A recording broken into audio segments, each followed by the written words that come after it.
Okay, in this set of lectures, I'm going to talk through some ideas from Immanuel Kant.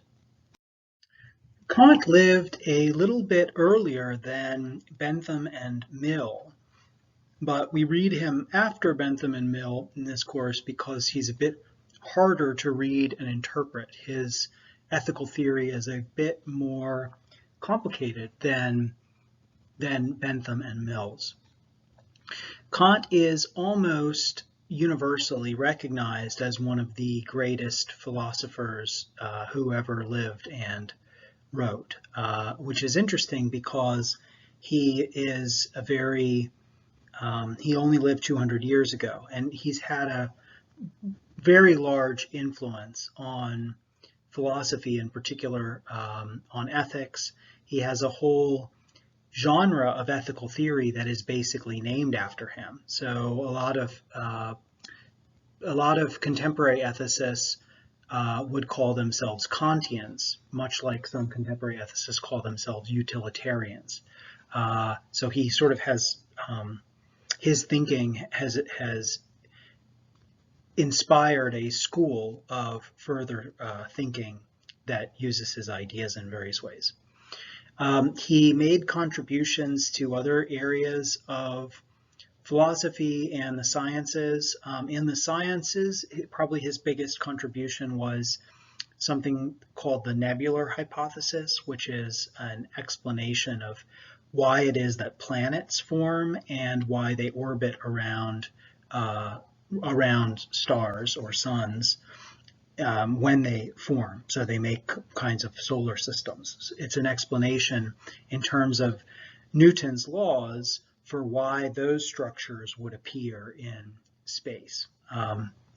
Another thinker, a mathematician physicist named Laplace, came up with the hypothesis at the same time as Kant.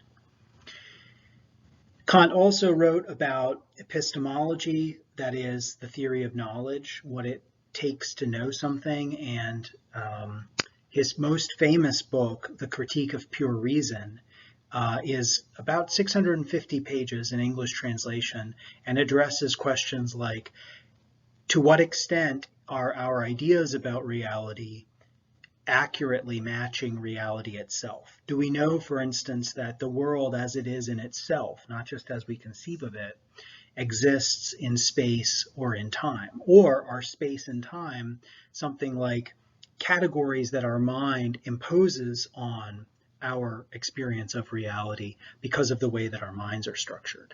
So we don't need to address any of those complicated issues in the course, but I just want to let you know a little bit about some of the other big questions that Kant wrestled with. And that book is, again, almost universally acknowledged as one of the greatest philosophy books ever written, The Critique of Pure Reason. Of course, here we're focusing not on that, but on Kant's ethics. And we are reading a text called The Foundations of the Metaphysics of Morals. I'll say a little bit more about that text in a moment. And you'll notice that Kant's ethics emphasizes some ideas or some concepts that have not been emphasized in either Aristotle or in utilitarianism. And these include motives, duty, and rational consistency. So we're going to see more of how those themes come up in Kant's ethical views very soon. One more point that I want to make about Kant, since we're going to be, reading him for this course, he's really hard to read. And just about everybody notices this about Kant when they try to read him.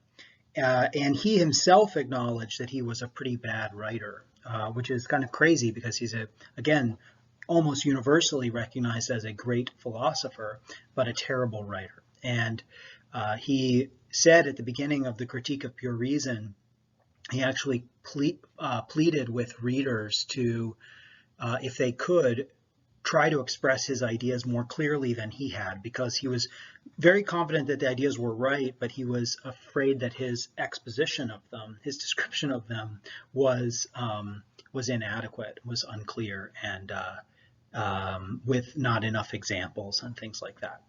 So Yeah, you probably will have a difficult time reading this, but just do your best, and I will be, trying to help you along. Another kind of cute story about how hard Kant is to read. It's said that the German readers of Kant read Kant's books, which were originally written in German. They read those books in English translation because the original German is harder to understand than when they're translated into English. So anyway, these are just kind of jokes, but I think you'll see that Kant, writes very long sentences, doesn't always define what he means by the terms that he uses, and it can get a bit confusing. But we'll do our best to sift through it, and I hope you'll find that it's worth it, because what we get from Kant almost always is some really profound insights about whatever it is that he takes up to think about and write about. So this text that we're reading, The Fundamental Principles of the Metaphysics of Morals, is composed in 3 sections, and we'll just be reading passages from the first 2 sections. The third section gets very, very deep, and it's very complicated, and it's not necessary for our purposes. I'll just say basically what's happening here is the first section, it begins from a kind of everyday understanding of morality, of the difference between good and bad. And Kant recognizes that at the beginning of the first section, he's not being fully articulate or fully defining all of his terms. He's just kind of starting from an everyday understanding and working his way through that section towards something more like an explicit explanation of why things are the way that they are according to kind of common sense or everyday morality. And this is what he calls a philosophic conception of morality, which really just means a conception that is articulated as a general theory and has something to say about why things are the way that they are according to the theory.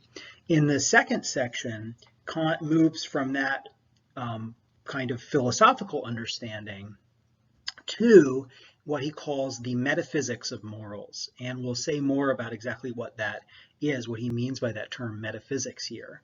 But an important component of it will be it's a description of how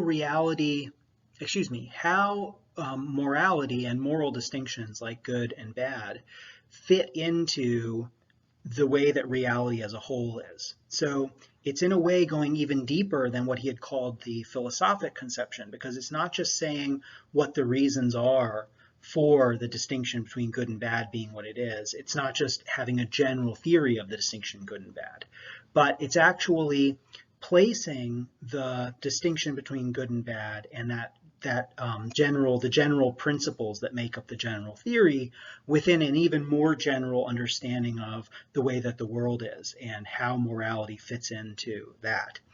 And that metaphysics of morals part is really what the third section ends up being about in great detail.